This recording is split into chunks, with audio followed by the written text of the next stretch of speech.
Ella cruzó los brazos, me miró fijo los ojos, y dijo algo que ningún hombre debería escuchar de la mujer con quien comparte su vida. Desaparece. Vas a volver arrastrándote, suplicando que te acepte. Yo no grité, no lloré, no le dije nada de lo que ella esperaba escuchar. Solo respondí, quizás. Y cerré la puerta. Eso fue todo. Sin drama, sin escena, sin lágrimas. Solo ese quizás colgando en el aire como una promesa que ella todavía no entendía. 3 semanas después, firmé un contrato que llevaba meses guardado en un cajón, acepté un trabajo en otro país, empaqué lo que era mío, que no era mucho, y me fui sin mirar atrás. Y entonces, en medio de esa nueva vida que apenas estaba empezando, un hombre que yo nunca había visto antes apareció buscándome. Lo que ese hombre tenía para decirme cambiaría todo lo que yo creía saber sobre los 9 años que acababa de dejar atrás. Pero para entender lo que pasó después, necesito contarte desde el principio. Porque esta historia no empezó esa noche. Empezó mucho antes. En el momento exacto en que decidí que el amor no debía doler tanto, y que callar no era lo mismo que aceptar. Mi nombre es Rubén. Tengo 47 años. Y durante 9 años de mi vida, fui el hombre invisible dentro de mi propio matrimonio. No invisible para el mundo. Invisible para ella. Adriana era el tipo de mujer que llenaba cualquier habitación con su presencia. Segura, decidida, con una forma de hablar que hacía que todos la escucharan. Cuando entraba a un lugar, la gente la notaba. Y yo, durante mucho tiempo, pensé que eso era algo bueno. Pensé que estar cerca de alguien así me hacía mejor. Me equivoqué. Porque hay una diferencia enorme entre alguien que brilla y alguien que apaga todo lo que tiene cerca para brillar más. Y Adriana apagaba. Lo hacía despacio, con elegancia casi, de una forma que al principio ni siquiera reconoces. Un comentario aquí, una comparación allá, una mirada cuando decías algo en público que ella consideraba poco inteligente, una corrección en voz baja que, con el tiempo, dejó de ser tan en voz baja. Los primeros 3 años los viví convencido de que era amor. Que así era ella, directa, exigente, apasionada. Me decía que me corregía porque le importaba. Que si no le importara, ni me miraría. Y yo le creí. Porque cuando alguien te dice que te lastima por amor, y tú no tienes claro dónde termina el amor y dónde empieza el daño, terminas confundiendo las dos cosas durante más tiempo del que deberías. Trabajaba como coordinador técnico en una empresa de logística internacional. Llevaba 11 años en el sector, tenía buen nombre, buenos resultados, y compañeros que me respetaban. Ganaba $5,000 mensuales. No era millonario, pero era un hombre responsable, ordenado, que cumplía con todo lo que prometía. Para Adriana, eso no era suficiente. $5,000 para un hombre de tu edad es quedarse corto, me dijo una vez, como si estuviera comentando el clima. Sin malicia aparente en la voz. Casi con compasión. Eso era lo más difícil de soportar. Que lo decía sin enojo. Lo decía como un hecho. Como si fuera algo tan obvio que ni siquiera merecía discutirse. Y yo me quedaba callado. No porque no tuviera nada que decir, sino porque había aprendido que responder solo alargaba el dolor. Que si discutía, ella encontraba la forma de hacer que yo terminara disculpándome por haberme molestado. Así que callaba. Y guardaba. Y seguía. Durante 9 años, guardé muchas cosas. La noche en que me dijo que desapareciera no fue la primera vez que me humillaba. Pero sí fue la primera vez que algo dentro de mí se rompió de una manera diferente. No con rabia. No con tristeza. Con claridad. Fue como si después de años mirando algo borroso, de repente todo enfocara. Estábamos en la sala de nuestra casa. Una discusión que había empezado por algo pequeño, como siempre, porque las discusiones grandes nunca empiezan por cosas grandes. Empiezan por un tono de voz, por una mirada, por una respuesta que llega un segundo tarde o un segundo antes. Ella llevaba varios minutos hablando. Yo escuchaba. Y en algún punto dejé de responder, no por indiferencia, sino porque ya no tenía nada nuevo que decir. Ya habíamos tenido esa conversación demasiadas veces. Ya conocía cada vuelta, cada argumento, cada forma en que terminaba. Fue entonces cuando cruzó los brazos. Ese gesto suyo que yo conocía demasiado bien. Ese gesto que significaba que la conversación había terminado para ella y que lo que viniera después era solo consecuencia de mi actitud. Y me dijo que desapareciera. Con esa calma que es peor que cualquier grito. Con esa seguridad de quien está absolutamente convencida de que tiene razón. de quien lleva tanto tiempo en el control que ya ni siquiera considera la posibilidad de equivocarse. Desaparece.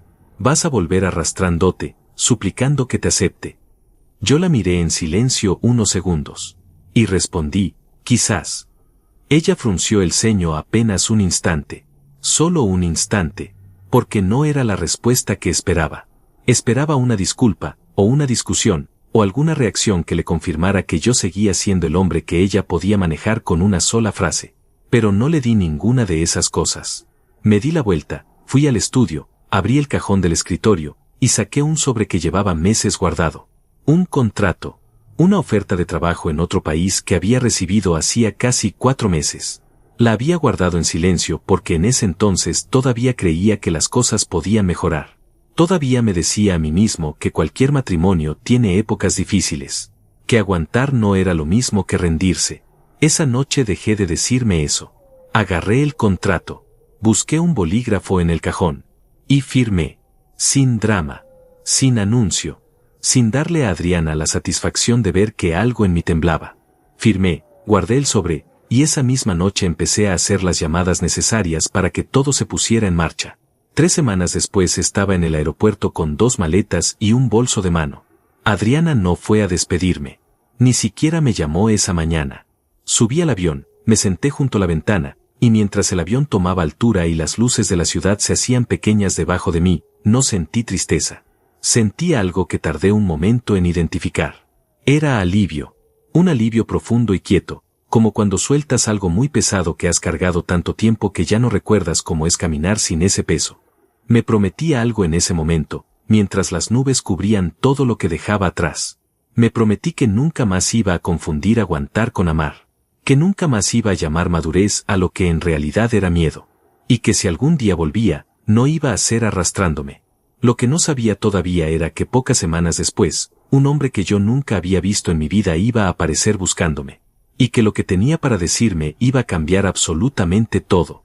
Esa noche dormí en un hotel pequeño cerca del aeropuerto del país al que acababa de llegar. Una habitación sencilla. Una cama firme. Un ventilador en el techo que giraba despacio.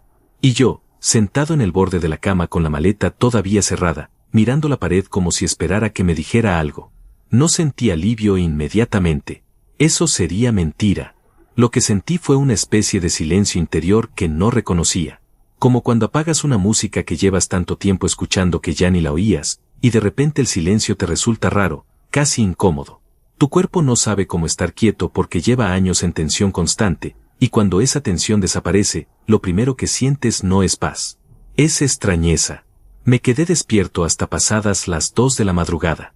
No pensando en Adriana, pensando en mí, en cuando había dejado de ser el protagonista de mi propia vida. En qué momento exacto había empezado a organizar cada una de mis decisiones alrededor de sus reacciones.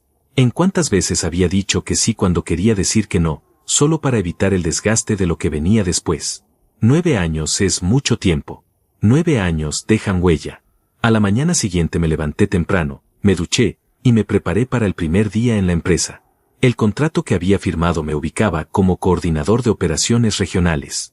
Era un puesto con más responsabilidad de la que había tenido antes, con un equipo a cargo y un salario de $8,000 mensuales. Casi el doble de lo que ganaba. Cuando había recibido esa oferta 4 meses atrás, mi primera reacción había sido entusiasmo. Mi segunda reacción, casi inmediata, había sido guardarla en el cajón sin decirle nada a Adriana. No porque quisiera ocultarle algo, sino porque ya sabía cómo iba a reaccionar ella. Ya podía escuchar su voz diciéndome que era una locura, que a mi edad no se empieza de cero en otro país, que era una irresponsabilidad, que ella no pensaba mover su vida por un capricho mío. Y yo, como siempre, habría terminado dándole la razón. Así que guardé el sobre, y esperé sin saber exactamente qué esperaba. Hasta esa noche en que ella cruzó los brazos y me dijo que desapareciera. La empresa quedaba a 20 minutos del hotel en transporte público. Llegué puntual, me presenté en recepción, y me llevaron directamente a una sala donde el equipo me esperaba. 9 personas. Distintas edades, distintos perfiles, pero todos con esa actitud de quien está acostumbrado a trabajar en serio. Me gustó desde el primer momento. Y ellos, según me dijeron después, también quedaron conformes con esa primera reunión. Entre los 9 había uno que desde el principio se distinguió del resto. Se llamaba Samuel. Llevaba 8 años en la empresa, conocía cada proceso de memoria, y tenía ese tipo de sentido del humor seco y preciso que a mí siempre me había caído bien. No era el tipo que hablaba de más, pero cuando hablaba, decía algo que valía la pena escuchar. En el primer almuerzo, nos sentamos juntos casi por azar. Hablamos de trabajo durante los primeros minutos. Luego de la ciudad, de las diferencias con otros países donde habíamos estado, de pequeñas cosas. Y en algún momento de esa conversación, Samuel me preguntó si era la primera vez que trabajaba fuera de mi país. Le dije que sí. Me preguntó si había dejado familia atrás. Dudé un segundo antes de responder. Dejé un matrimonio, dije. Samuel asintió despacio, sin hacer preguntas que no le había dado pie a hacer. Lo cual ya me dijo bastante de qué tipo de persona era. De esas relaciones donde al final ya no sabías quién eras, me preguntó después de un momento, casi como si pensara en voz alta. Me quedé quieto un segundo. Sí, respondí. Exactamente de esas. Asintió de nuevo. Bienvenido al otro lado, dijo. Y siguió comiendo. No hablamos más del tema ese día. Pero esa frase se me quedó grabada de una forma que no esperaba. El otro lado. Como si lo que yo había hecho no fuera huir de algo, sino llegar a algo. Como si cerrar esa puerta y no mirar atrás fuera en realidad el comienzo de un camino, no el final de uno. Empecé a creerlo. Las primeras 2 semanas fueron intensas en el mejor sentido posible. El trabajo me exigía concentración total. Los proyectos eran reales, los plazos eran ajustados, y el equipo dependía de mi liderazgo para organizarse bien. Me hospedaba en un apartamento temporal que la empresa cubría mientras encontraba algo permanente. Por primera vez en años, mis días tenían un ritmo que era solo mío. Me levantaba cuando quería. Comía lo que se me antojaba. Trabajaba con una concentración que no había sentido en mucho tiempo porque ya no estaba permanentemente pendiente de un mensaje, de un tono, de una señal que me indicara en qué humor estaba ella y cómo debía comportarme en consecuencia. Llegaba al apartamento por las noches, me sentaba en silencio, y ese silencio no me pesaba. Me alimentaba. Adriana me llamó 2 veces durante esas primeras semanas. La primera vez no contesté. No fue un impulso de rabia ni de orgullo. Simplemente no estaba listo. No tenía nada que decirle que fuera a servir de algo. La segunda vez sí contesté. Fue una conversación corta. Ella habló con esa voz controlada que usaba cuando estaba furiosa, pero no quería parecer que lo estaba. Me dijo que estaba actuando de forma irresponsable, que lo que estaba haciendo era una huida, no una decisión, que cuando se me pasara el berrinche, iba a darme cuenta del error que estaba cometiendo. Escuché todo sin interrumpirla. Cuando terminó, le dije que estaba bien, que no se preocupara. Silencio al otro lado. ¿Eso es todo lo que tienes para decirme?, preguntó. Por ahora, sí, respondí. Colgué. Me quedé mirando el teléfono un momento. Y me di cuenta de algo. De que esa conversación, que en otro tiempo me habría dejado con el estómago revuelto durante horas, esta vez no me había movido nada. No por indiferencia cruel, sino porque por primera vez en mucho tiempo, yo estaba parado sobre terreno firme. Y desde ahí, las cosas se ven diferente. Fue exactamente al inicio de la 3ª semana cuando ocurrió algo que no esperaba. Samuel llegó al trabajo con una expresión distinta, más seria. Me pidió que almorzáramos solos, sin el resto del equipo. Cuando nos sentamos, tardó un momento antes de empezar a hablar. Me dijo que había visto algo que no sabía si contarme, que no era su estilo meterse en asuntos ajenos, pero que había una cosa que, si estuviera en mi lugar, él querría saber. Lo miré en silencio, esperando. Me dijo que tenía un contacto en la ciudad donde yo había vivido, alguien con quien mantenía comunicación por asuntos de trabajo, y que ese contacto le había mencionado algo relacionado con mi nombre, con mi situación, y con un hombre que había estado haciendo preguntas sobre mí. Un hombre que quería encontrarme, que quería hablar conmigo, y que según lo que Samuel había podido averiguar, ese hombre no era un cobrador, no era nadie del trabajo, no era nadie que yo hubiera dejado con deudas pendientes. Era alguien que decía tener información. Información sobre Adriana. Sobre cosas que habían pasado durante nuestro matrimonio que yo, según ese hombre, no sabía. Me quedé completamente quieto. El ruido del restaurante siguió a mi alrededor como si nada. Gente hablando, platos, música de fondo. Todo normal. Todo igual. Pero algo en mí acababa de cambiar de posición, como una pieza que se mueve dentro de un mecanismo que llevas años sin entender, y que de repente empieza a tener sentido. ¿Sabes cómo se llama ese hombre?, le pregunté a Samuel. Asintió despacio. Y cuando me dijo el nombre, sentí que el suelo se movía apenas 1 centímetro bajo mis pies. No lo conocía.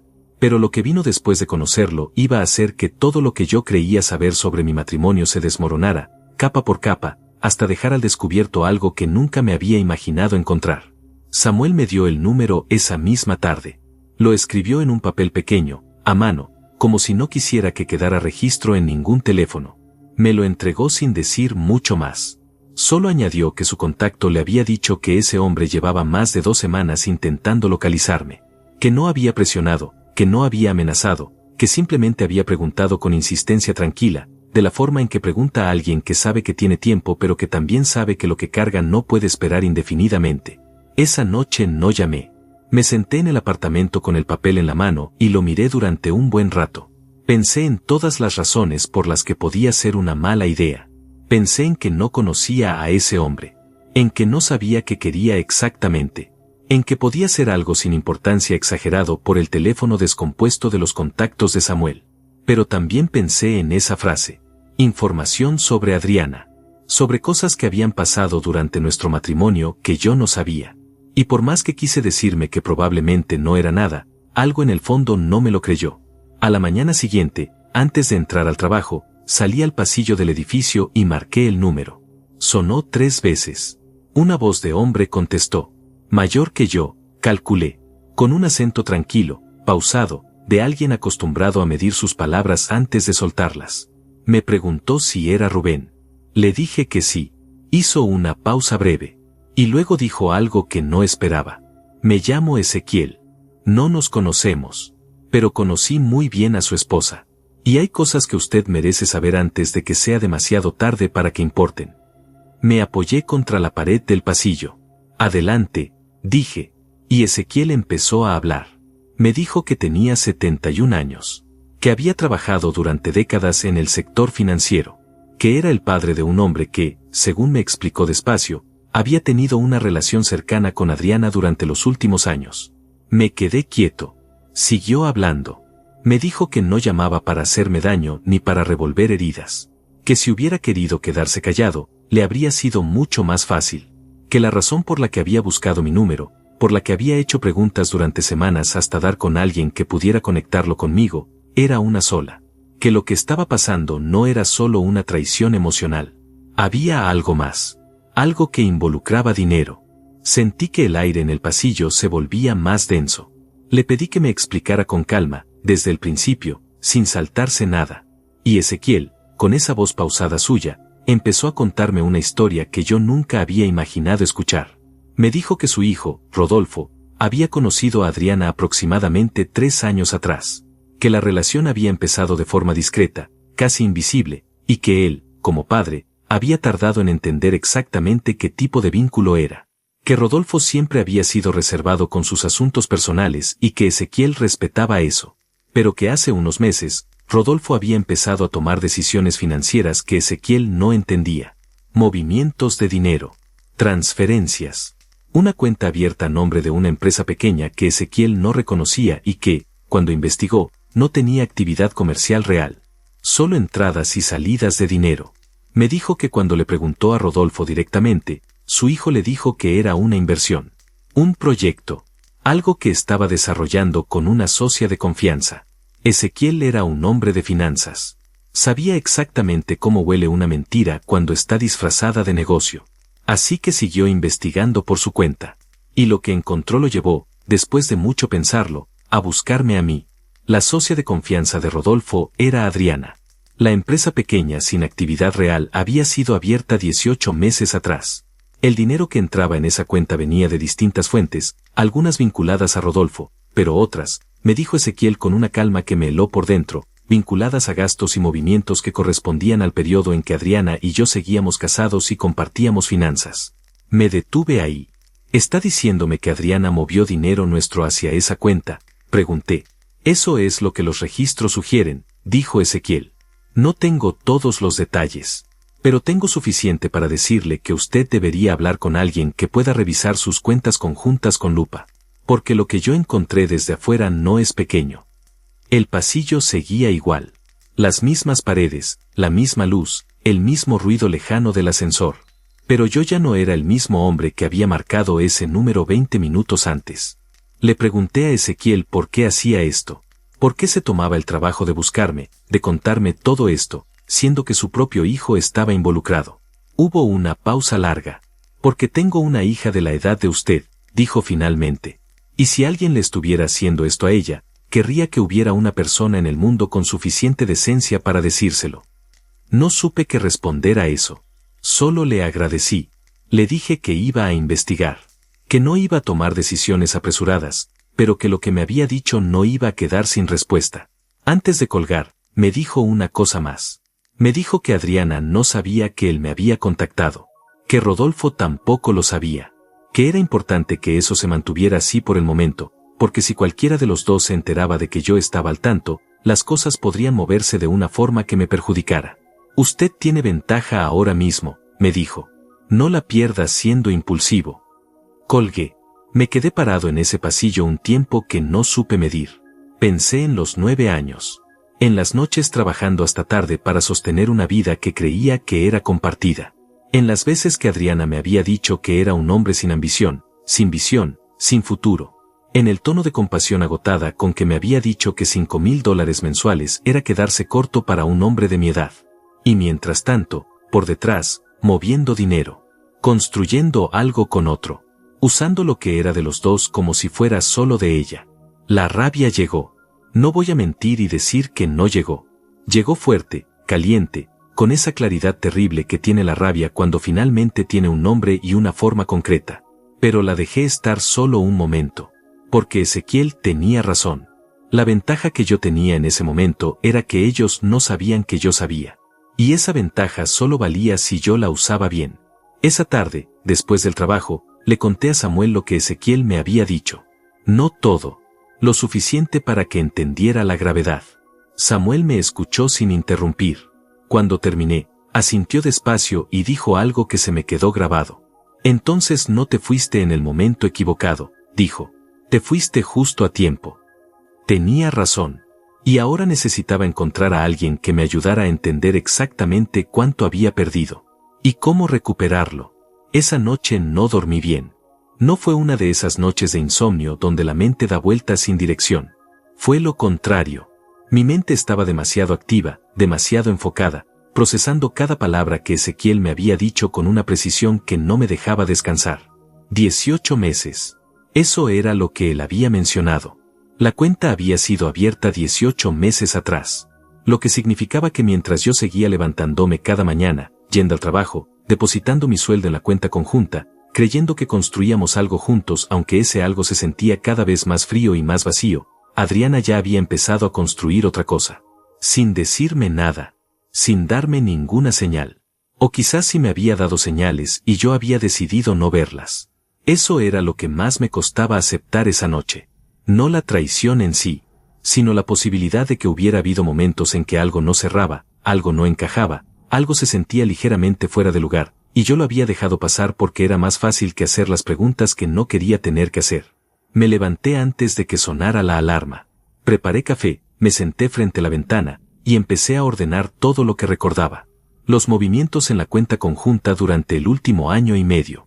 Había habido meses en que los números no me habían cerrado del todo, pero Adriana siempre tenía una explicación. Un gasto inesperado. Una reparación en la casa.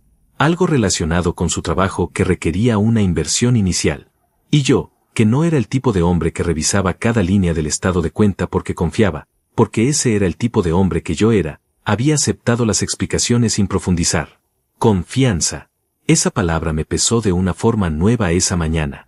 Porque la confianza que yo había puesto en ese matrimonio no había sido correspondida. Había sido usada. Llegué al trabajo con la mente tomada, pero el gesto tranquilo.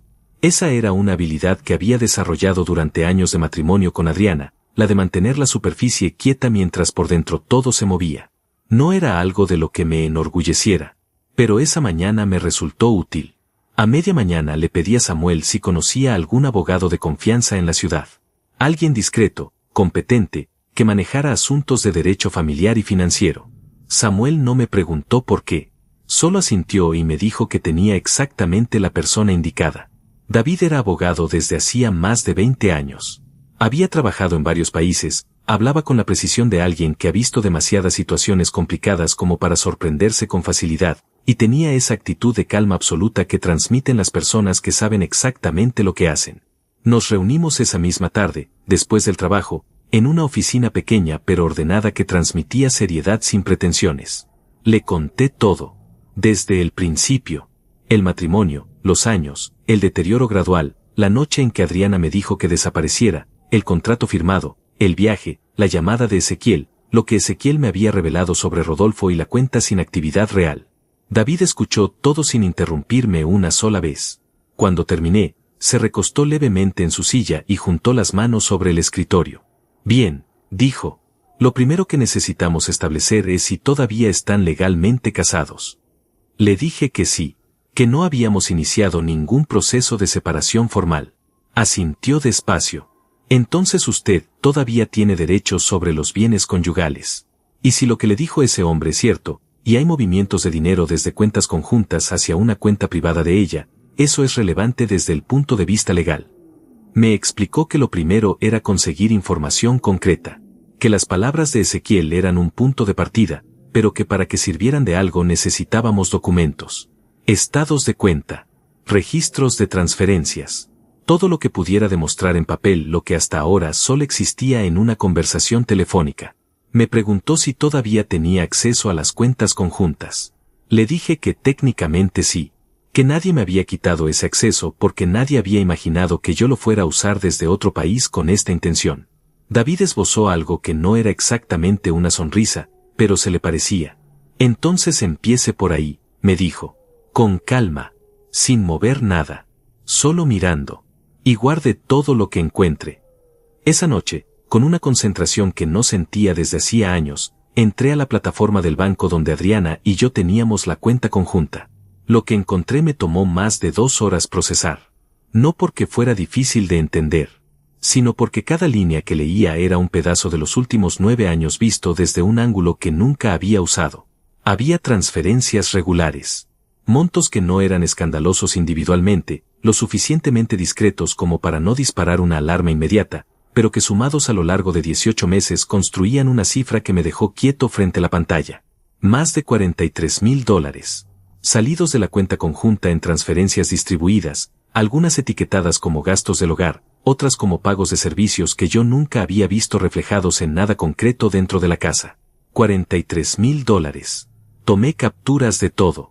Las guardé en una carpeta en la nube con una clave que nadie más conocía.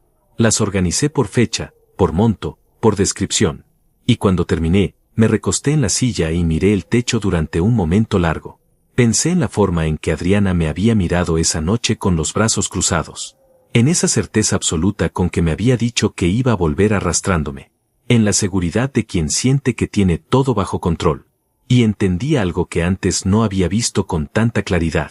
Esa seguridad suya no era solo emocional, era financiera. Ella no solo creía que yo iba a volver porque me iba a sentir solo o perdido. Creía que yo iba a volver porque había construido una situación en la que, si yo me quedaba fuera, ella se quedaba con todo. Con la casa, con los ahorros, con lo que habíamos construido juntos durante casi una década. Y yo, sin saberlo, me había ido sin reclamar nada. Exactamente como ella había planeado. Al día siguiente le envié a David las capturas por un canal seguro que él mismo me había indicado. Su respuesta llegó pocas horas después. 3 palabras solamente. Esto es suficiente. Y luego, en un segundo mensaje, algo que cambió el tono de todo lo que vino después. Rubén, hay algo más que necesita saber. Mientras revisaba algunos registros públicos relacionados con el nombre que usted me dio, encontré algo. La empresa vinculada a Rodolfo y a su esposa no es solo una cuenta con movimientos sospechosos. Está registrada formalmente. Y en los documentos de constitución de esa empresa, aparece un tercer nombre que usted debería conocer. Me quedé mirando la pantalla. Le respondí de inmediato. ¿Qué nombre? La respuesta de David tardó unos minutos. Cuando llegó, leí el nombre una vez.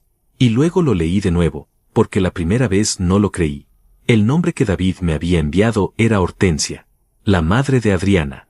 Me quedé mirando la pantalla sin mover un músculo durante lo que debieron ser varios minutos. El apartamento estaba en silencio. Afuera, la ciudad seguía con su ruido habitual, indiferente, ajena a todo lo que yo estaba procesando en ese momento. Hortensia, la mujer que me había llamado hijo durante 9 años. La mujer que había estado sentada en mi mesa en cada Navidad, en cada cumpleaños, en cada celebración que habíamos tenido como familia. La mujer que cuando yo me fui, según me había contado una vecina, le había dicho a Adriana que no se preocupara, que hombres como yo siempre volvían, que el orgullo dura poco cuando uno está solo. Ahora entendía por qué estaba tan segura. No era intuición de madre, era conocimiento de cómplice. Hortensia sabía exactamente en qué situación me dejaba irme. Sabía lo que había en esas cuentas. Sabía lo que se habían llevado. Y sabía que un hombre que no sabe que lo robaron no puede reclamar lo que no sabe que perdió. Llamé a David de inmediato. Me confirmó lo que había encontrado. Hortensia figuraba como socia minoritaria en la empresa. Su participación era pequeña en porcentaje, pero su nombre estaba ahí, en los documentos de constitución, firmado y registrado. Lo que significaba que esto no había sido una decisión impulsiva de Adriana. No había sido algo que había hecho sola en un momento de debilidad o de oportunismo. Había sido planeado. Con tiempo. Con estructura. Con la ayuda de su madre. Le pregunté a David qué tan sólido era lo que teníamos. Me dijo que era suficiente para iniciar un proceso. Que los movimientos de la cuenta conjunta hacia esa empresa constituían una transferencia de bienes conyugales sin consentimiento, lo cual en términos legales tenía un nombre claro y consecuencias concretas. Que con lo que ya teníamos podíamos construir un caso. Pero me dijo algo más. Me dijo que la forma en que manejáramos los próximos pasos iba a determinar cuánto podíamos recuperar. Que si yo actuaba de forma apresurada, si Adriana o Hortensia se enteraban de que yo estaba al tanto antes de que nosotros estuviéramos listos, tendrían tiempo de mover cosas, de cerrar cuentas, de hacer desaparecer registros. Usted tiene una ventaja enorme en este momento, me dijo David. La misma que le mencionó Ezequiel. Ellas no saben que usted sabe. Lo escuché con atención. ¿Qué me recomienda?, pregunté. Que juegue el papel que ellas esperan que juegue, dijo. Por un tiempo. El suficiente para que nosotros terminemos de armar todo. Y entonces, cuando estemos listos, usted no va a necesitar confrontarlas. Los documentos van a hablar solos. Entendí. Y esa misma noche, tomé una decisión que en otro momento de mi vida me habría parecido imposible. Llamé a Adriana. El teléfono sonó 4 veces antes de que contestara. Cuando lo hizo, su voz tenía ese tono de quien esperaba la llamada pero no quería parecer que la esperaba. Rubén, dijo. Solo mi nombre. Como una pregunta y una afirmación al mismo tiempo. Hola, respondí. Con calma. Con una tranquilidad que en ese momento me costó más de lo que ella podía imaginar. Le dije que había estado pensando. Que quería que habláramos. Que quizás nos habíamos precipitado, que las cosas entre nosotros eran complicadas pero que 9 años no eran poca cosa y que merecían al menos una conversación honesta. Silencio al otro lado. Un silencio que yo conocía. Era el silencio de Adriana cuando estaba recalculando. Cuando algo no salía exactamente como esperaba pero tampoco era malo del todo y necesitaba decidir cómo posicionarse. Me alegra que lo estés pensando, dijo finalmente. Con esa voz suave que usaba cuando creía que había ganado algo. Siempre supe que ibas a entrar en razón. Tuve que hacer un esfuerzo para no responder lo que pensaba. En cambio, dije, ¿podemos hablar con más calma en los próximos días? No quiero apurar nada. Por supuesto, dijo. Y en su voz había algo que reconocí perfectamente. Alivio. El alivio de quien ve que el plan está funcionando. Colgué y me quedé quieto un momento. Lo que acababa de hacer me revolvió algo por dentro. No porque me arrepintiera, sino porque actuarla así, con esa calma calculada, no era algo que me saliera natural. Yo había pasado 9 años siendo el hombre transparente, el que no guardaba nada, el que lo que sentía lo tenía escrito en la cara. Pero ellas me habían enseñado, sin querer, que a veces la única forma de protegerte es aprender el idioma del otro. Durante los días siguientes mantuve esa línea.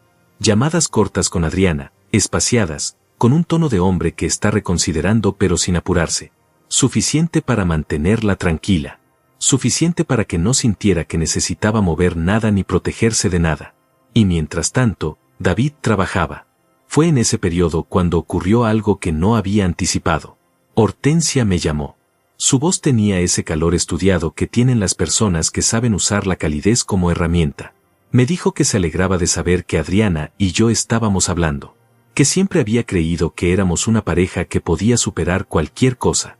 Que ella me quería como a un hijo y que verme lejos le dolía. La escuché con paciencia.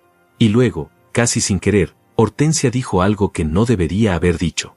Me dijo que si yo decidía volver, había ciertas cosas que se podrían ordenar. Que Adriana había estado tomando decisiones para protegerse durante mi ausencia, pero que si yo regresaba con la actitud correcta, todo se podía acomodar de forma que los dos quedáramos bien. Me detuve en esa palabra. Protegerse. No lo dijo como un error. Lo dijo como si fuera algo completamente razonable. Como si protegerse de un marido que todavía no se había ido formalmente, moviendo dinero hacia una cuenta privada durante año y medio, fuera algo que cualquier mujer prudente haría. Y en ese momento entendí algo que David todavía no me había dicho, pero que yo sentí con una claridad absoluta. Ellas no creían haber hecho nada malo. Lo habían normalizado tanto, lo habían racionalizado de tal manera, que en su cabeza no era un robo. Era una precaución. Era una mujer inteligente protegiéndose de un hombre que tarde o temprano iba a irse. Esa convicción era a la vez lo más perturbador y lo más útil de todo. Porque una persona que cree que no ha hecho nada malo no se esconde. No borra registros. No cierra cuentas. No desaparece documentos. Se queda tranquila, segura, esperando que el otro vuelva con la cabeza baja. Y esa tranquilidad era exactamente la trampa en la que iban a caer. Esa noche le escribí a David un mensaje corto. Hortensia me llamó. Usó la palabra protegerse para describir lo que hicieron. Creo que están completamente confiadas. Su respuesta llegó en menos de 10 minutos. Perfecto. Nosotros estamos casi listos. Necesito una semana más. No mueva nada. No cambie el tono con ninguna de las dos. Y prepárese, porque lo que viene después va a moverse rápido. Cerré el teléfono. Me recosté en la cama con los ojos abiertos mirando el techo. Una semana. Solo una semana más de mantener esa calma que me costaba tanto. Una semana más de contestar llamadas con una voz que no reflejaba lo que sentía. Una semana más de dejar que ellas creyeran que el plan estaba funcionando a su favor. Una semana. Y entonces todo iba a cambiar. La semana pasó más lenta de lo que esperaba. No porque no tuviera cosas que hacer. El trabajo me mantenía ocupado. El equipo me necesitaba enfocado, y Samuel se había convertido en una presencia estable que sin proponérselo me ayudaba a mantener los pies en la tierra en los momentos en que todo lo demás se sentía demasiado pesado. Pero había algo en saber lo que sabía, en cargar esa información sin poder soltarla todavía, que hacía que cada hora se sintiera más larga de lo normal. Adriana me llamaba cada 2 o 3 días. Las conversaciones eran cortas, cuidadosas, con ese tono de quien está tanteando el terreno sin querer parecer que lo tantea. Me preguntaba cómo estaba. Me preguntaba cómo iba el trabajo. A veces mencionaba algo de la casa, algún detalle cotidiano, como si quisiera recordarme que esa vida todavía existía y que tenía un lugar en ella si yo decidía volver. Yo respondía con calma, con frases cortas, con el tono exacto de un hombre que está considerando sus opciones sin apurarse. Cada vez que colgaba, me quedaba un momento en silencio. No de tristeza, de concentración. Hortensia llamó 2 veces más esa semana. La segunda vez fue más directa que la primera. Me dijo que Adriana la había llamado preocupada, que sentía que yo estaba distante, que no terminaba de comprometerse con la idea de volver. Me pidió, con ese tono maternal que también manejaba, que no dejara que el orgullo me ganara, que los matrimonios se construyen con humildad, que reconocer que uno se había equivocado no era debilidad sino madurez. Escuché todo. Le dije que lo estaba pensando. Colgué. Y anoté cada palabra en un documento que había empezado a mantener desde la primera llamada de Ezequiel. Fechas, frases, tonos, insinuaciones. Todo guardado. Todo organizado. David me había dicho que los detalles importan, y yo me había vuelto meticuloso con los detalles de una forma que nunca había sido en mi vida anterior. El 8º día de esa semana, que se suponía que eran 7, David me llamó. Su voz tenía un tono diferente. Más firme, más concreto. Estamos listos, dijo. Me explicó lo que había armado durante esos días. Había conseguido, a través de canales legales, los registros completos de la empresa donde figuraban Adriana, Rodolfo y Hortensia. Había cruzado esos registros con los movimientos de nuestra cuenta conjunta y había construido un documento que trazaba con claridad el flujo del dinero desde la cuenta conyugal hacia la empresa privada. $43,000 en 18 meses. Documentados. Fechados.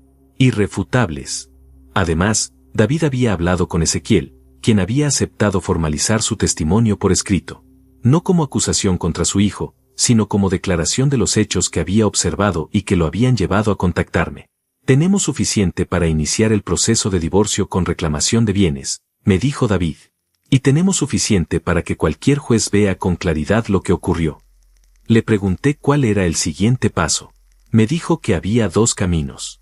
El primero era proceder directamente, notificar a Adriana a través de los canales legales correspondientes, y dejar que el proceso siguiera su curso sin más contacto previo entre nosotros.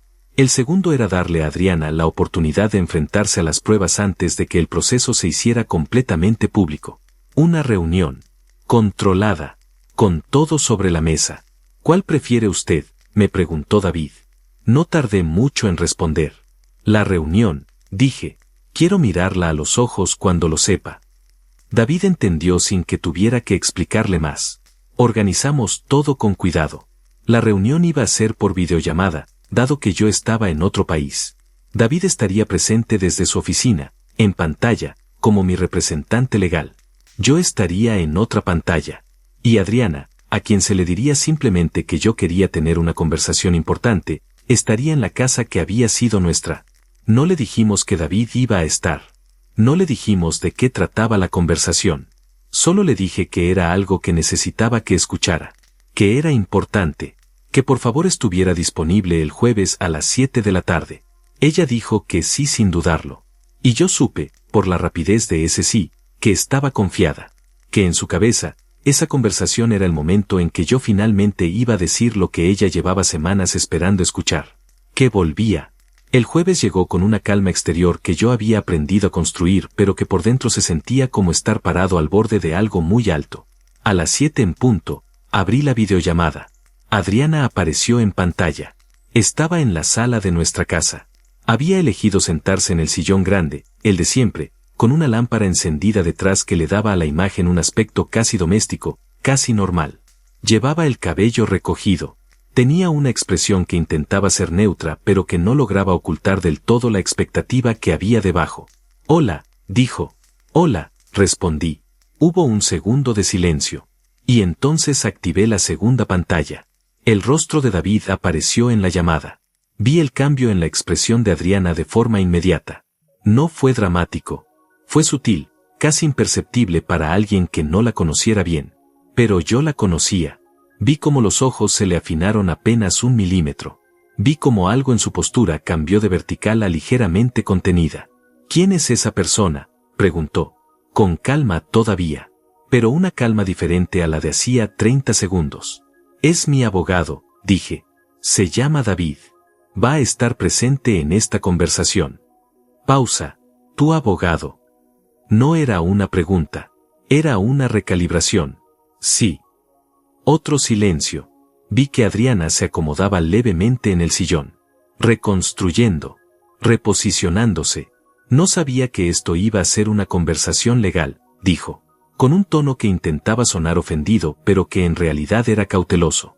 «No es una conversación legal todavía», dije. «Es una conversación entre nosotros. David está aquí como testigo y como asesor. Nada más». Vi que eso la tranquilizó levemente.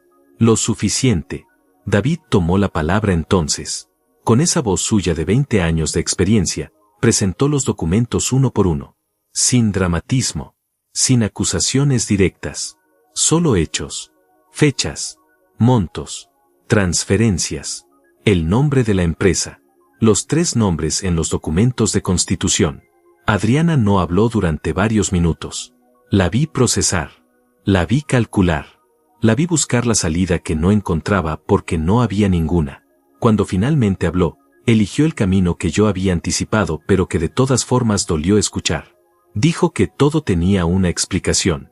que el dinero había sido para proteger los bienes conyugales ante una posible separación, que ella había actuado con criterio porque yo había sido el primero en demostrar que quería irse, que cualquier mujer en su situación habría hecho lo mismo.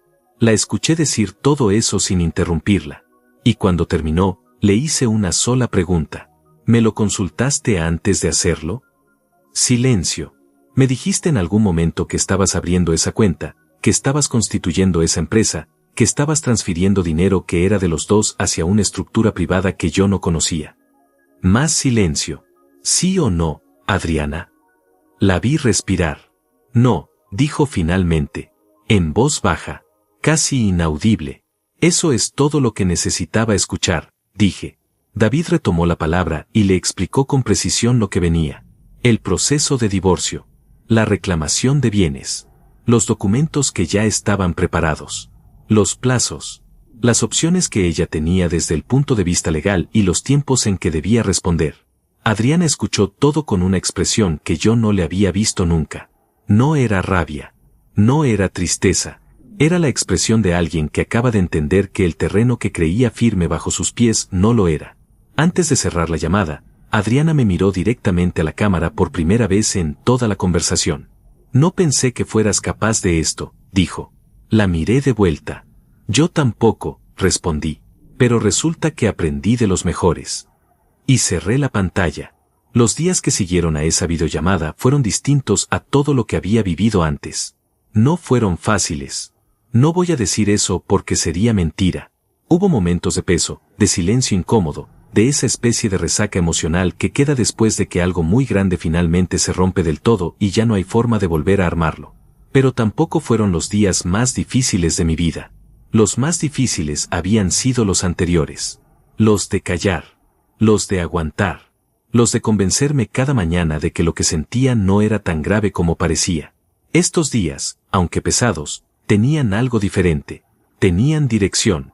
David me mantuvo informado de cada movimiento. Adriana había contactado a su propio abogado al día siguiente de nuestra videollamada, lo cual era su derecho y era exactamente lo que debía hacer. Lo que nos dijo David fue que el abogado de ella había pedido tiempo para revisar los documentos, que era una señal de que estaban evaluando qué terreno tenían para pararse. La respuesta era simple, muy poco. Los registros eran claros. Los movimientos estaban fechados. Los nombres en los documentos de la empresa no dejaban espacio para interpretaciones creativas. Y el testimonio escrito de Ezequiel, un hombre sin ningún interés personal en favorecerme, cerraba cualquier posible argumento de que todo había sido un malentendido. Fue durante esa semana de espera legal cuando Hortensia intentó llamarme por tercera vez. No contesté. Me dejó un mensaje de voz. Lo escuché una vez, con calma, sentado en el apartamento después de cenar. Su voz había cambiado. Ya no tenía ese calor estudiado de las llamadas anteriores. Ahora había algo más duro debajo, más urgente, aunque todavía intentaba disfrazarlo de preocupación materna. Me decía que Adriana estaba muy afectada, que lo que yo estaba haciendo era una crueldad innecesaria, que los problemas de pareja se resuelven hablando, no con abogados, que si yo tenía algún reclamo legítimo, podíamos encontrar una solución entre nosotros sin necesidad de hacer las cosas más grandes de lo que eran. Entre nosotros. Esas dos palabras me dijeron todo lo que necesitaba saber sobre cómo estaban procesando la situación.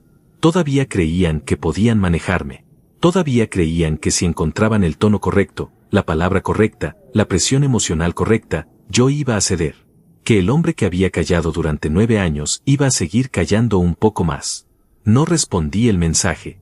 Le reenvié el audio a David por si era relevante para el proceso. Él me respondió con un escueto bien hecho que en ese contexto valió más que un discurso largo. Lo que ocurrió a continuación no lo anticipé. Rodolfo me contactó. No por teléfono. Me envió un mensaje escrito, formal, casi clínico en su tono. Se presentó, aunque yo ya sabía quién era, y me dijo que quería hablar. Que había cosas que aclarar. Que él no era el enemigo en esta situación y que creía que había espacio para una conversación adulta que beneficiara a todos. Lo leí 2 veces. Luego se lo reenvié a David con una sola pregunta. ¿Respondo? David me llamó 10 minutos después. Me dijo que podía responder, pero con cuidado. Que Rodolfo probablemente buscaba entender cuánto sabíamos y hasta dónde llegaban los documentos que teníamos. que era una movida de reconocimiento, no de buena fe. Me dijo que si decidía responder, lo hiciera de forma breve, sin revelar nada que no supiéramos ya que ellos sabían, y sin cerrar ninguna puerta de forma agresiva. Le respondí a Rodolfo con 3 líneas. Le dije que en este momento todo el proceso pasaba por mi representante legal, que si quería hablar, su abogado podía contactar a David, que no tenía nada personal contra él, pero que las conversaciones directas entre nosotros no eran el canal apropiado en este punto. No respondió, lo cual, según David, era exactamente lo que esperaba. Fue Samuel quien, sin saberlo, me dio el ancla más importante de esa semana. Un mediodía, mientras almorzábamos, me preguntó cómo estaba yendo todo. No con curiosidad chismosa, con la pregunta directa de alguien que genuinamente quiere saber si estás bien. Le conté lo esencial. La videollamada, la reacción de Adriana, los movimientos posteriores, el mensaje de Hortensia, el contacto de Rodolfo. Samuel escuchó todo masticando despacio, como siempre hacía cuando procesaba algo. Cuando terminé, me miró y dijo, ¿y tú cómo estás? No el proceso, tú. Me quedé callado un momento. Era una pregunta que nadie más me había hecho en semanas. David me preguntaba por los documentos. Ezequiel me había preguntado por los hechos. Adriana, Hortensia y Rodolfo tenían sus propias agendas. Pero nadie me había preguntado simplemente cómo estaba yo. Estoy bien, dije. Y luego, porque Samuel era el tipo de persona con quien las medias verdades no funcionaban, añadí, es raro. Me siento bien de una forma que no entiendo del todo todavía. Como si hubiera estado esperando algo sin saber que lo esperaba, y ahora que está pasando, me doy cuenta de que era necesario aunque duela. Samuel asintió despacio. Eso es lo que pasa cuando finalmente dejas de traicionarte a ti mismo, dijo. Sin dramatismo. Como un hecho. Me quedé con esa frase el resto del día. Traicionarte a ti mismo. Eso era lo que había hecho durante 9 años. No con maldad. Sin darme cuenta siquiera. Pero cada vez que había callado cuando debía hablar, cada vez que había cedido cuando debía mantenerse firme, cada vez que había llamado amor a algo que en realidad era desgaste, me había traicionado un poco más. Y lo más irónico de todo era que lo había hecho en nombre de la lealtad. Lealtad al matrimonio. Lealtad a lo que habíamos prometido. Lealtad a la idea de que uno se queda, que uno aguanta, que irse es rendirse. Pero la lealtad que no va en las dos direcciones no es lealtad. Es entrega unilateral. Y yo había entregado demasiado durante demasiado tiempo. La resolución legal llegó más rápido de lo que David había estimado inicialmente. El abogado de Adriana, después de revisar los documentos con detenimiento, había aconsejado a su clienta que no tenía terreno sólido para disputar la reclamación, que los registros eran demasiado claros, que intentar construir una defensa sobre el argumento de que había movido el dinero para proteger los bienes conyugales sin consentimiento del otro cónyuge era una posición legalmente débil que probablemente empeoraría su situación si llegaba a un juicio formal. En términos simples, era mejor llegar a un acuerdo.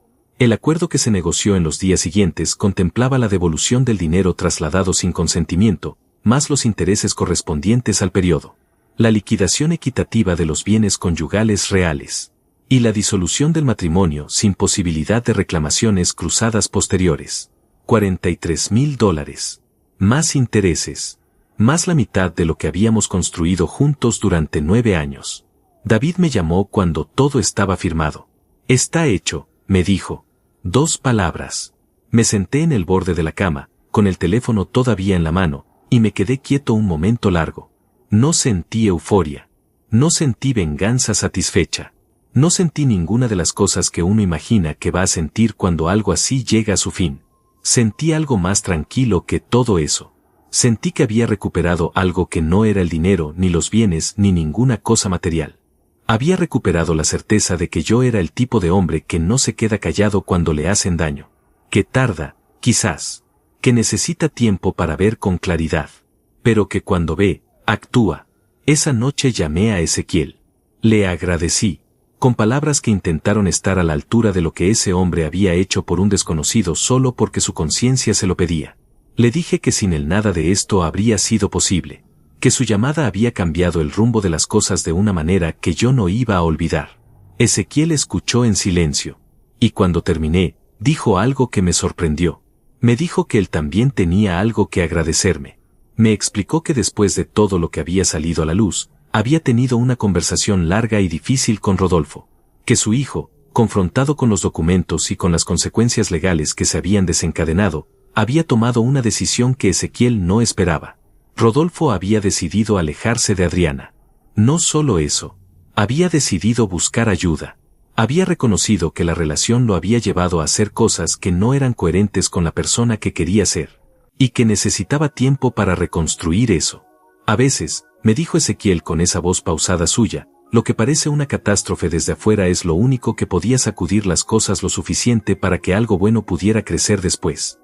Me quedé pensando en eso mucho tiempo después de colgar. Antes de dormirme esa noche, hice algo que no había hecho en años. Abrí una libreta nueva que había comprado semanas atrás sin saber exactamente para qué, y escribí una sola línea. No para nadie más. Solo para mí. Escribí, el silencio que me salvó no fue el de antes. Fue este. Y cerré la libreta. Afuera, la ciudad seguía con su ruido. La misma ciudad que me había recibido con 2 maletas y un contrato firmado y ninguna certeza de lo que venía. Pero yo ya no era el mismo hombre que había llegado. Y lo que faltaba todavía por descubrir era algo que ni Samuel, ni David, ni Ezequiel sabían. Algo que cambiaría una última vez la forma en que yo entendía todo lo que había vivido. Llevaba casi 3 meses en ese país cuando la vida empezó a tener una textura diferente. No fue un cambio dramático. No fue un momento concreto en que desperté y todo era distinto. Fue algo más gradual, más honesto, como cuando el invierno cede sin que uno note el día exacto en que el frío empezó a aflojarse. De repente simplemente es menos frío. Y luego un poco menos. Y luego un día te das cuenta de que ya no lo sientes. Así fue. El trabajo me había dado una estructura que en otro momento de mi vida habría considerado rutina, pero que ahora reconocía como algo más valioso que eso. Era estabilidad construida por mí, para mí, sin tener que negociarla con nadie ni justificarla ante nadie. Me levantaba con ganas de llegar a la oficina. El equipo funcionaba bien. Los resultados del primer trimestre habían superado las proyecciones iniciales y la empresa había notado. El director regional me llamó a su oficina una mañana y me dijo que estaban considerando ampliar mis responsabilidades. Que había una posición nueva en desarrollo, algo entre coordinador senior y subdirector operativo, y que mi nombre había sido el primero en aparecer en la conversación. El salario que mencionó era de $12,000 mensuales. Me quedé quieto un segundo antes de responder. No por sorpresa exactamente, sino porque en ese segundo recordé, sin querer, la voz de Adriana diciéndome que $5,000 para un hombre de mi edad era quedarse corto. Diciéndolo con ese tono de compasión agotada, como si mis limitaciones fueran una carga que ella cargaba por amor. Y ahí estaba yo. $12,000. En un país que no era el mío. Con un equipo que me respetaba. Con una vida que había construido desde cero en menos de 90 días. Le dije al director que estaba muy interesado, que lo pensaría con seriedad y que tendría una respuesta formal antes de que terminara la semana. Salí de esa oficina con una calma que por fuera parecía la de siempre, pero que por dentro era algo completamente distinto. Era orgullo. No el orgullo inflado de quien necesita que otros lo vean, sino ese orgullo quieto, privado, que uno siente cuando se demuestra a sí mismo algo que durante mucho tiempo no supo si era capaz de demostrar. Esa tarde se lo conté a Samuel en el almuerzo.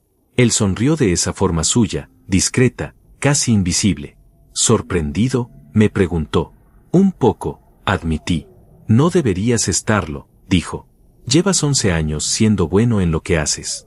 Lo único que cambió es que ahora estás en un lugar donde eso importa. No respondí nada. Pero esa frase se me quedó todo el día. Lo único que cambió es que ahora estás en un lugar donde eso importa. Qué simple, qué exacto. Durante 9 años había sido el mismo hombre, con las mismas capacidades, el mismo compromiso, la misma forma de trabajar. Lo que había cambiado no era yo, era el entorno, era el espacio, era la ausencia de alguien que se dedicaba a hacerme sentir que lo que yo traía no era suficiente.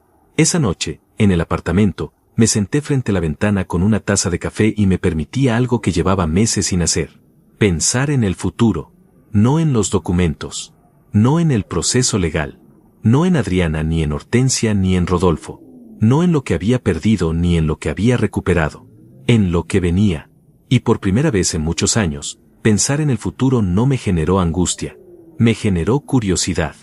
Fue exactamente 4 días después de esa conversación con el director cuando ocurrió algo que no esperaba.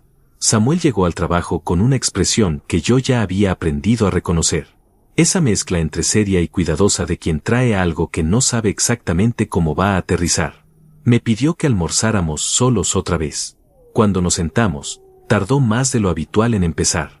Le pregunté directamente qué pasaba. Me miró un momento y luego dijo: «Hay algo que debí haberte dicho antes». Lo sé. Tardé porque no estaba seguro de si era mi lugar decirlo. Pero después de todo lo que ha pasado, y después de verte donde estás ahora, creo que te lo mereces saber. Lo miré en silencio, esperando. Samuel respiró despacio. Y me contó algo que cambió, una última vez, la forma en que yo entendía todo lo que había vivido.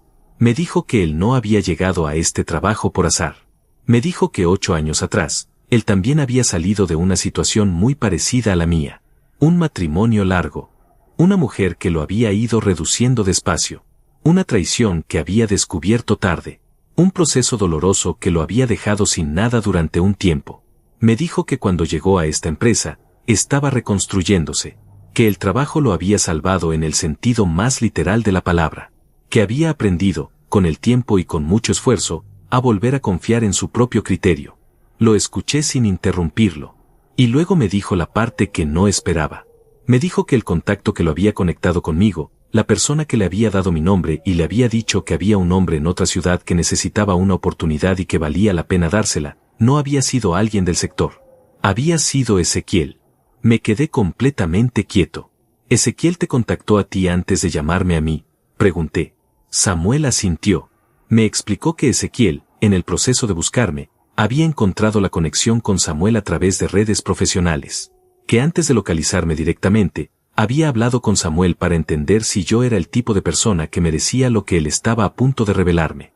Que había querido asegurarse de que si me daba esa información, yo estuviera en un lugar donde pudiera usarla bien y no en un lugar donde me destruyera. Y que en esa conversación, Samuel le había dicho algo sobre el puesto disponible en la empresa. Y Ezequiel había dicho: «Entonces cuéntele. Y si puede, ábrele una puerta». Sentí algo en el pecho que no supe nombrar de inmediato. No era sorpresa exactamente. Era algo más profundo. Era la sensación de descubrir que en medio de todo lo que había parecido caótico y doloroso y arbitrario, había habido una estructura invisible. Una cadena de decisiones de personas que no me debían nada y que sin embargo habían elegido actuar con decencia. Ezequiel, que podría haberse quedado callado para proteger a su hijo. Samuel, que podría haberme tratado como un empleado más sin involucrarse en nada. David, que había trabajado con una precisión y una dedicación que iban más allá del contrato profesional. Ninguno de ellos tenía obligación de hacer lo que hizo. Y sin embargo, le pregunté a Samuel por qué me lo contaba ahora y no antes. Me dijo que al principio no sabía si era relevante, que no quería que yo sintiera que mi historia aquí había sido armada, que no era real, que el terreno que había pisado era artificial. Que quería que primero lo viviera, que primero lo construyera, y que cuando estuviera sólido, supiera de dónde había venido realmente la primera piedra. ¿Y ahora está seguro de que es sólido?, le pregunté. Me miró con esa expresión suya de siempre. $12,000 mensuales en menos de 3 meses, dijo. Diría que sí. Esa tarde, de regreso al apartamento, caminé más despacio de lo normal. Necesitaba el aire. Necesitaba el movimiento. Necesitaba procesar todo lo que Samuel me había contado de una forma que no fuera solo dentro de mi cabeza. Pensé en Ezequiel llamando a Samuel antes de llamarme a mí. Evaluando. Asegurándose. No por desconfianza en mí, sino por cuidado hacia mí. Como haría alguien que entiende que dar información sin dar también un lugar donde aterrizarla puede hacer más daño que bien. Pensé en Samuel guardando ese secreto durante meses, esperando el momento correcto. Pensé en toda la cadena. Y pensé en Adriana diciéndome que desapareciera. Esas 2 palabras que ella había dicho como una condena se habían convertido, sin que ella lo supiera, en la llave que había abierto todo lo demás. Si no me hubiera dicho que desapareciera, yo no habría firmado el contrato esa noche. Si no hubiera firmado el contrato, no habría llegado a este país. Si no hubiera llegado a este país, Samuel no me habría contado lo de Ezequiel. Si Ezequiel no me hubiera llamado, yo nunca habría sabido lo de las cuentas, lo de la empresa, lo de Hortensia. Habría vuelto, arrastrándome, como ella había predicho, sin saber nada, sin recuperar nada, convencido de que esa vida reducida era lo que merecía. Esa noche llamé a Ezequiel por última vez. Le conté lo que Samuel me había revelado. Hubo un silencio largo al otro lado. Y luego Ezequiel dijo, con esa voz pausada que ya sentía como algo familiar, lo que usted hizo con lo que le dimos importa más que lo que le dimos. Las puertas no sirven de nada si la persona que está del otro lado no tiene el valor de cruzarlas. No supe qué responder. Así que simplemente le dije que lo recordaría siempre. Viva bien, Rubén, me dijo. Eso es todo lo que necesito. Y colgó. Me quedé parado en el centro del apartamento con el teléfono en la mano y el silencio alrededor. Un silencio completamente distinto al de aquella primera noche en el hotel, cuando no sabía qué hacer con la quietud. Este silencio era mío. Lo había ganado. Y lo que venía en el último capítulo de esta historia era algo que yo todavía no había contado. Algo que había pasado justo antes de que todo esto terminara de acomodarse. Algo que cerró el círculo de una forma que ninguno de nosotros había anticipado. Faltaban 4 días para que se cumplieran los 3 meses desde que había llegado a ese país con 2 maletas y un contrato firmado. Lo sé porque lo había marcado en el calendario. No como celebración exactamente, sino como una forma de medir. De tener un punto de referencia concreto que me dijera cuánto camino había recorrido en cuánto tiempo. 3 meses. En 3 meses había disuelto un matrimonio de 9 años. Había recuperado más de $43,000 que habían salido de una cuenta conjunta sin mi conocimiento. Había conseguido una posición laboral que duplicaba con creces lo que ganaba antes. Y había descubierto que el hombre que yo era, el que había estado callado y reducido durante casi una década, seguía ahí, intacto, esperando simplemente que alguien le diera el espacio para existir. Ese alguien había tenido que ser yo mismo. Fue en esos últimos 4 días cuando ocurrió lo que faltaba. Lo que cerraba el círculo. Adriana me llamó. No era la primera vez que lo intentaba desde la videollamada. Había habido llamadas que no contesté, mensajes que leí sin responder, un correo largo que David revisó antes que yo y me recomendó no contestar directamente sino dejar que el proceso legal siguiera su curso. Pero esta llamada llegó después de que todo estaba firmado. Después de que los documentos estaban cerrados. Después de que legalmente ya no había nada pendiente entre nosotros. Y algo en mí decidió contestar. No por debilidad. No por nostalgia. Sino porque sentí que esa conversación era la última pieza. La que faltaba para que yo pudiera cerrar esto de verdad. No solo en los papeles sino en algún lugar más adentro donde los papeles no llegan. Contesté. Hola, dije. Silencio breve al otro lado. Hola, dijo ella. Su voz era diferente. No tenía el control de siempre.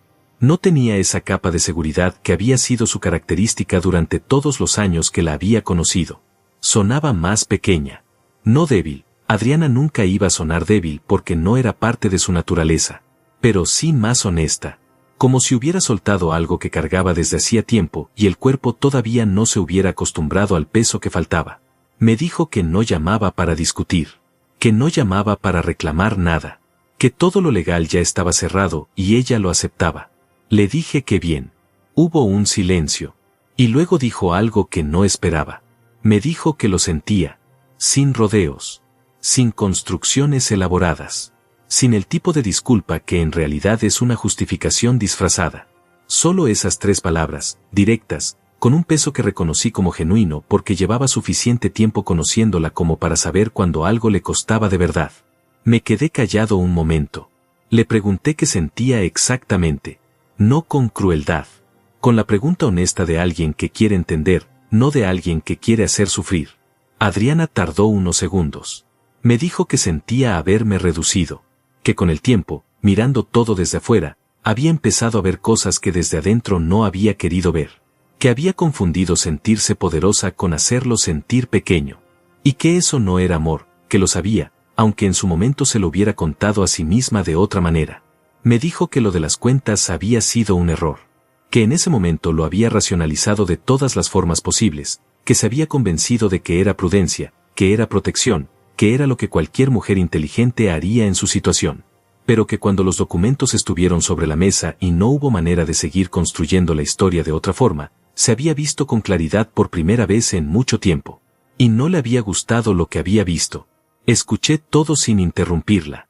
Cuando terminó, hubo un silencio largo. Le dije que apreciaba que me dijera eso, que no era fácil y que lo sabía, que lo que había pasado me había dolido de formas que todavía estaba procesando y que probablemente seguiría procesando por un tiempo, pero que no cargaba rabia. No porque fuera un santo, sino porque la rabia que había sentido había cumplido su función. Me había dado la claridad que necesitaba para actuar. Y una vez que actué, la rabia ya no tenía nada que hacer. Adriana estuvo en silencio un momento. ¿Estás bien?, me preguntó. Y fue raro escucharle esa pregunta. Raro pero no malo. Sí, le dije. Estoy bien de verdad. Me alegra, dijo. Y sonó como que lo decía en serio. Antes de colgar, me dijo una última cosa. Me dijo que la noche en que me había dicho que desapareciera, lo había dicho creyendo que era una forma de presionarme, que esperaba que yo reaccionara, que discutiera, que me quedara aunque fuera peleando, que cuando respondí quizás y cerré la puerta, fue la primera vez en muchos años que sintió que algo se le escapaba de las manos de verdad. No esperaba que lo hicieras, dijo. No creí que pudieras. Yo tampoco, respondí. Hasta que lo hice. Colgamos. Me quedé sentado en el sillón del apartamento durante un rato largo, con el teléfono apoyado en la rodilla y la vista en ningún lugar concreto. Pensé en todo lo que había empezado con esa frase suya. Desaparece. Qué irónico que la orden que había sido pensada como una demostración de poder hubiera terminado siendo la llave que me había abierto todo. Que la certeza de que yo iba a volver arrastrándome hubiera sido exactamente el combustible que me había hecho no volver. Que el quizás que yo había dicho casi sin pensar hubiera contenido, sin que yo lo supiera en ese momento, una promesa que después había tenido que cumplirme a mí mismo antes que a nadie. Esa noche salí a caminar. No con destino. Solo a caminar. La ciudad a esa hora tenía ese ritmo tranquilo que me había gustado desde el principio. Gente que volvía a casa, restaurantes con las puertas abiertas, el ruido suave del tráfico mezclado con conversaciones que no entendía del todo pero que sonaban a vida normal y eso era exactamente lo que necesitaba escuchar. Caminé durante casi una hora. Y en algún punto de esa caminata, sin que hubiera un momento exacto que pudiera señalar, sentí que algo terminaba de acomodarse dentro de mí. No de forma dramática. Sin música, sin revelación, sin el tipo de cierre que uno ve en las películas donde todo queda perfectamente resuelto y los bordes están limpios. Solo un acomodo interno. Silencioso. Como cuando una vértebra que llevaba tiempo ligeramente desplazada vuelve a su lugar y el cuerpo entero respira diferente aunque no puedas explicar exactamente por qué. Así me sentí. De regreso al apartamento, abrí la libreta donde unas semanas atrás había escrito esa línea sobre el silencio. La leí una vez. Y debajo, escribí algo más. Escribí, no volví arrastrándome. No volví de ninguna manera. Porque resulta que irse no siempre es una huida. A veces irse es el único camino que lleva a algún lugar que valga la pena. Cerré la libreta. Me preparé para dormir. Y antes de apagar la luz, me quedé un momento mirando el techo con esa calma nueva que todavía me sorprendía un poco cada vez que la sentía. Pensé en Ezequiel, que había elegido la decencia cuando le habría resultado mucho más fácil el silencio. Pensé en Samuel, que había guardado una verdad con paciencia hasta que el momento fue el correcto. Pensé en David, que había construido un caso sólido con la misma precisión con que un arquitecto construye algo que debe durar. Pensé en todos ellos. Y pensé en mí mismo. En el hombre que había salido de esa casa con 2 maletas y un quizás que no sabía todavía lo que significaba. Que había firmado un contrato en un momento de claridad que no había tenido tiempo de analizar, pero que su cuerpo había reconocido como correcto antes que su cabeza. Que había escuchado a un desconocido por teléfono porque algo en su voz le dijo que valía la pena escuchar. Que había mantenido la calma cuando todo en él quería reaccionar, porque entendió que la calma era su herramienta más poderosa. Que había llegado a un país extraño sin certezas y había construido algo real con sus propias manos, su propio nombre, su propio trabajo. Ese hombre había estado ahí todo el tiempo, esperando simplemente el espacio para existir. Y al final, paradójicamente, ese espacio se lo había dado la persona que más había hecho por reducirlo. Con 2 palabras. Desaparece. Apagué la luz. Y dormí mejor que en años. Porque hay algo que aprendí en todo esto. Algo que no viene en ningún manual y que nadie te puede enseñar hasta que lo vives. Que el momento en que alguien te subestima por completa y absoluta certeza de que no puedes, ese momento, si lo usas bien, es el más poderoso que vas a tener en tu vida. No para demostrarle nada a esa persona, sino para demostrártelo a ti mismo. Y lo que uno se demuestra a sí mismo en silencio, sin público, sin aplausos, sin nadie mirando, es lo único que de verdad no se puede quitar. Eso nadie me lo iba a arrebatar. Ni Adriana, ni Hortensia, ni nadie. Era mío. Y por primera vez en mucho tiempo, yo también era mío.